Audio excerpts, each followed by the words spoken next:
In 1593 London, William Shakespeare was a sometime player in the Lord Chamberlain's Men, and playwright for Philip Henslowe, owner of the Rose Theatre. Henslowe is in hot water as he owes some money, £12, 1 shilling and 4 pence, to be exact, to the ruthless moneylender Mr. Fenimore. He concedes a deal of paying him back in 3 weeks' time with interest, a hefty sum of £16, 5 shillings and 9 pence. Mr. Fenimore is wary of Henslowe's offer, but hearing William Shakespeare's name, he reluctantly agrees to a partnership with Henslowe for his new comedy play by Shakespeare about mistaken identities, shopwreck and a pirate king. Romeo and Ethel, the pirate's daughter, is the play's title, Henslowe tells him. Fenimore lets Henslowe go free on the condition that he would have the play up and running in 2 weeks' time. A haggard Henslowe rushes to William Shakespeare's lodgings where he finds him suffering from writer's block with the new comedy. Henslowe is dismayed to say the least. His theatre has been closed due to the plague for the past 12 weeks. His actors have been forced to tour the inn yards of England, while Mr. Burbage is invited to court and receives £12 for the piece written by William for Henslowe's theatre. On his quest to cure his ailment, Shakespeare makes his way to his apothecary with Henslowe following hot on his heels. William needs a muse, that's the thing that will get his creative juices flowing again.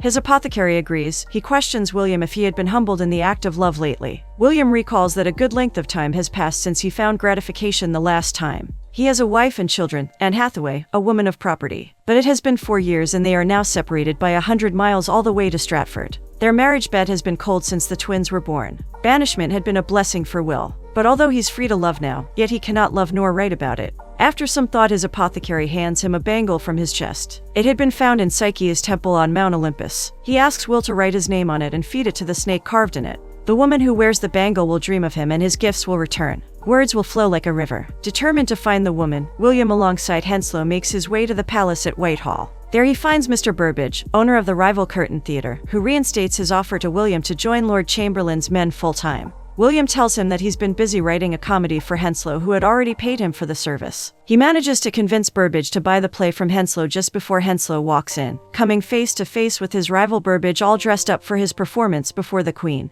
William writes his name on a parchment, putting it into the snake's mouth as he attempts to seduce Rosaline, mistress of Richard Burbage. Viola de Lesseps, daughter of a wealthy merchant, who has seen Shakespeare's plays at court, is particularly moved by that day's performance. As she prepares for bed that evening, she tries to persuade her nurse to take her to the theatre house to watch another of Shakespeare's plays. Her nurse admonishes her, reminding her that well-born ladies don't go to theatres. Viola reminds the nurse that she isn't well-born, well-moneyed mayhap, but definitely not well-born. Her nurse gently nudges her towards the idea of marriage, saying that she spied Lord Wessex looking at her that afternoon in court.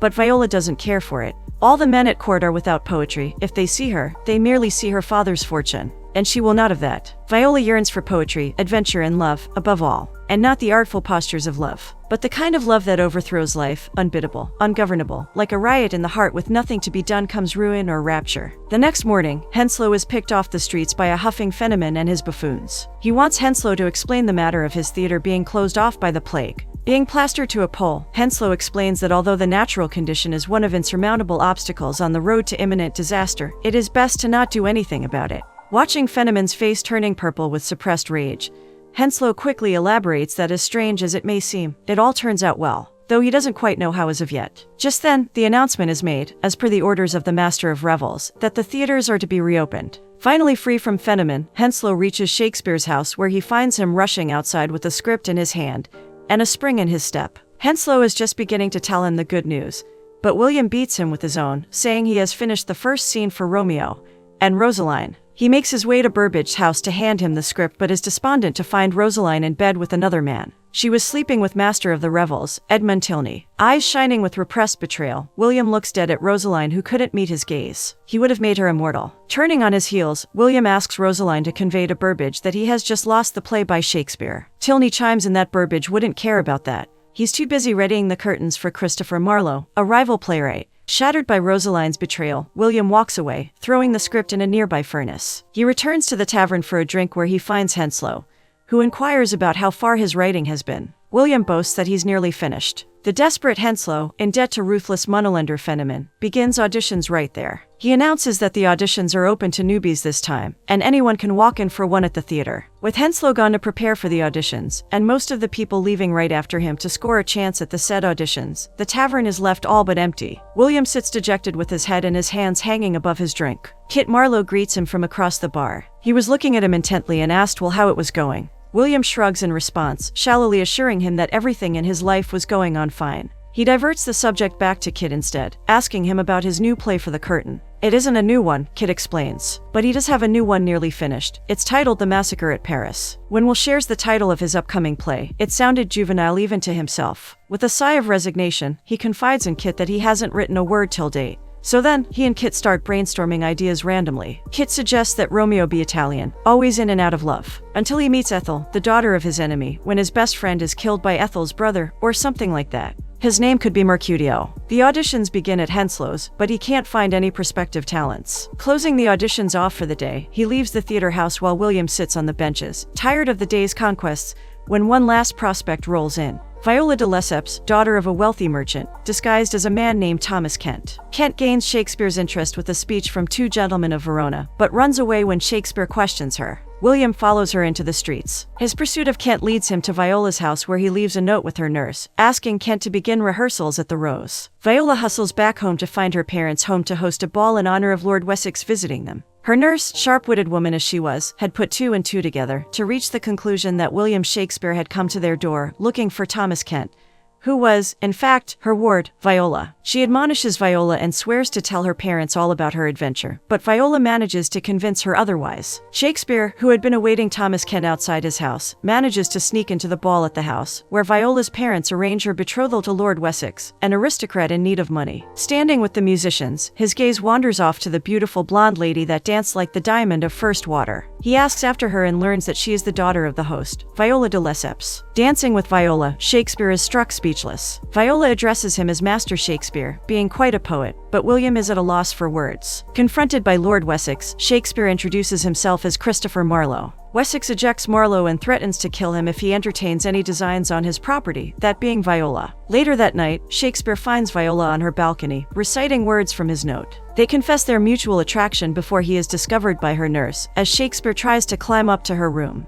The nurse's shocked scream alerts the guards and forces William to flee. Inspired by Viola, Shakespeare quickly transforms the play into what will become Romeo and Juliet. Rehearsals begin, but William is dissatisfied with the casting, as his Romeo hasn't shown up yet. Rehearsals begin when Thomas Kent finally shows up as Romeo, the leading tragedian Ned Allen as Mercutio, and the stage-struck Fenneman in a small role. Watching Thomas Kent in action sends Shakespeare into a spiral of inspiration, and he writes a sonnet in Viola's name, handing it to Thomas to deliver it to her. Viola returns home to a fuming Lord Wessex, who has been waiting on her for nearly 2 hours. Her nurse had relayed that Viola, being a pious lady, has been on her knees, praying all this time. Viola apologizes for keeping him waiting, to which Wessex replies with a flamboyant remark about her beauty. He then informs her that the Queen has consented for their marriage to happen in 2 weeks' time, and that Viola will be happy at his tobacco plantation in Virginia. This comes as news to Viola, who hasn't even thought of Wessex as a prospect up until that very moment, and she most surely wasn't in love with him.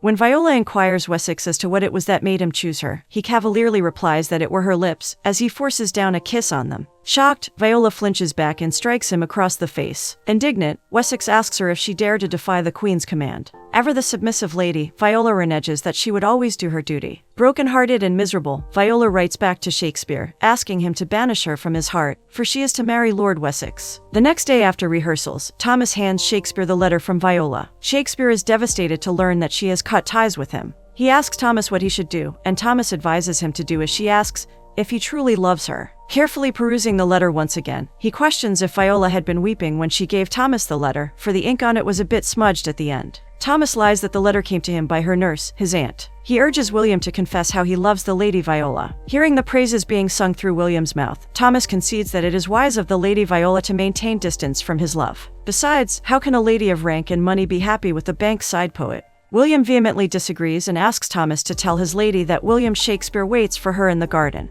For just one kiss from her, he would defy 1,000 Wessexes. Viola can't contain herself when she makes it to William. She leans in and places an urgent and earnest kiss on William's lips, just as the boat reaches the bank. Before William can respond or even kiss her back, she disembarks the vessel and runs off towards her house. The rover thanks Viola for the extra money as she runs away, calling her Milady, and so, Shakespeare discovers Viola's true identity. He runs after her, climbing up to her room just as Viola enters it. Can she love a fool? He manages to ask her, as they run into each other's arms, kissing with unsuppressed vigor as they begin a secret affair. Viola's nurse, who has followed her up to her room, sits outside her door, helplessly guarding it against any possible intrusion, for she was left with no other choice. Over the course of the next few weeks, as William and Viola fall deeper in love, Shakespeare siphons his writing through the moments that they live together. Their secret affair serves as imagery for his new play, Romeo and Juliet. Hesitantly, Henslowe accepts the new play for what it is, a tragic love story with no pirates or shipwreck or any laughing bit with the dog. Viola is still in William's arms when the bell tolls midday that Sunday. Lord Wessex has arrived to take Viola to Greenwich, where she is summoned to court to receive approval for her proposed marriage to Wessex. Shakespeare accompanies her, disguised as her nurse's female cousin, Wilhelmina. As the festivities continue after lunch, Wessex corners Wilhelmina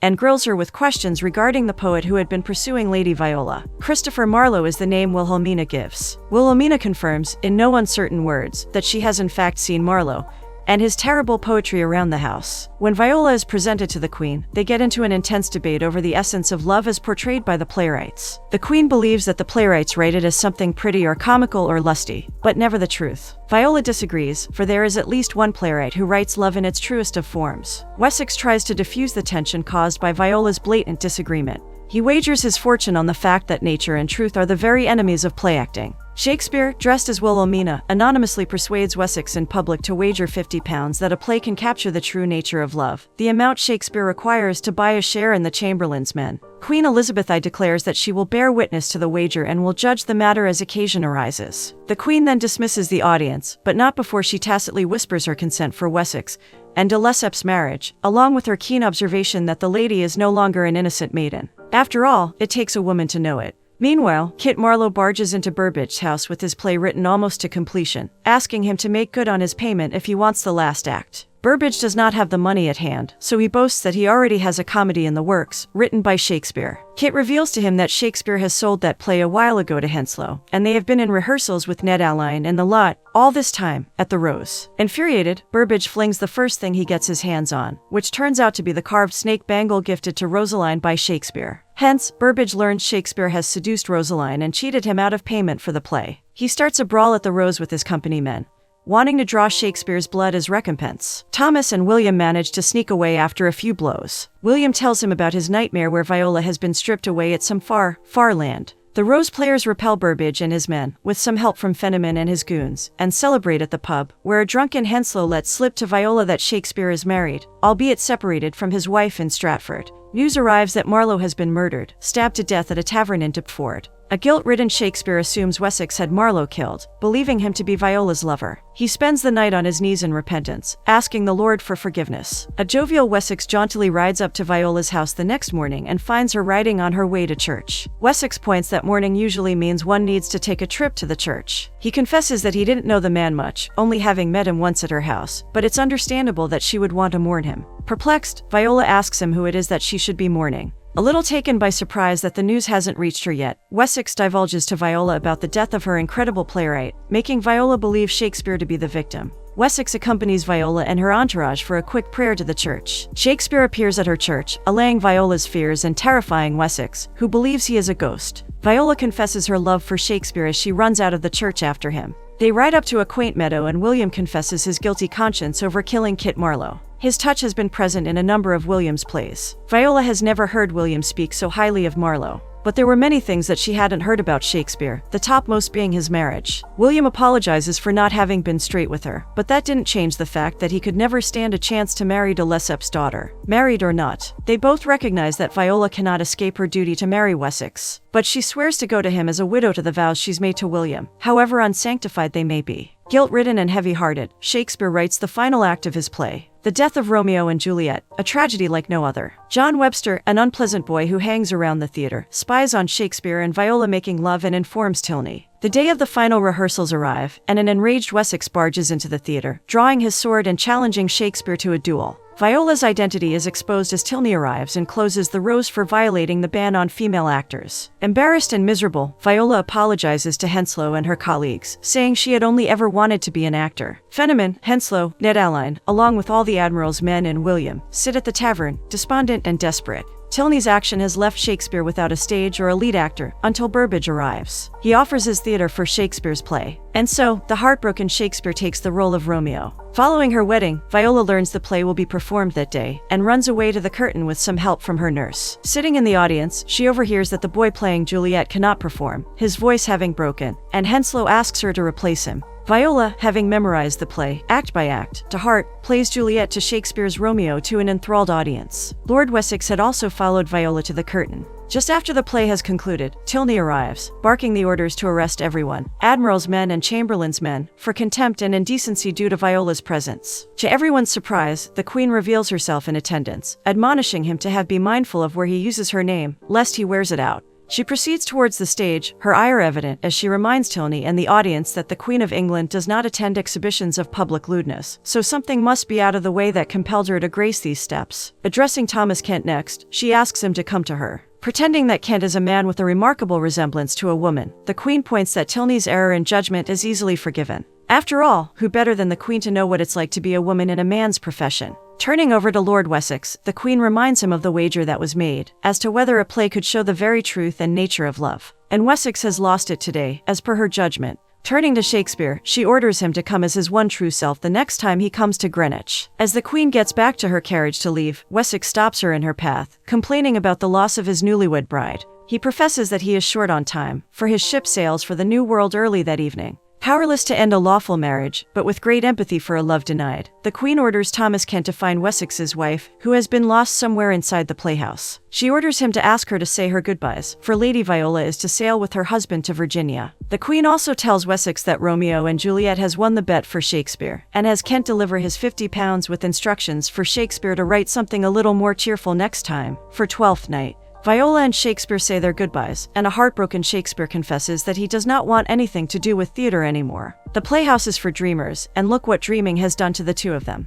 Viola smiles sadly. She knows the pain was self-inflicted, but for all her years to come, she would not have it any other way. Shakespeare apologizes for hurting her by withholding the trut, but Viola counters that she would be hurt far more if he stops writing as a consequence of their affair. The Queen has commanded a comedy for Twelfth Night. She makes him vow to immortalize her, as he imagines the beginning of Twelfth Night. It will tell the story of the hero, a duke sick in love, and the heroine, a castaway disguised as a man after a voyage to a strange land, unable to declare her love for fear of her virtue. She beseeches him to make it end well, though how he would do that, she does not know. As they embrace each other a parting goodbye, Shakespeare vows that Viola will never age, fade away, or die. And Shakespeare does write a story that starts at sea with a perilous voyage to an unknown land. A shipwreck, the wild waters roar and heave. The brave vessel is dashed to pieces and all the helpless souls within her drowned. All but one, a lady whose soul is greater than the ocean and her spirit stronger than the sea's embrace. This will be a love story, for she will be a heroine for all time.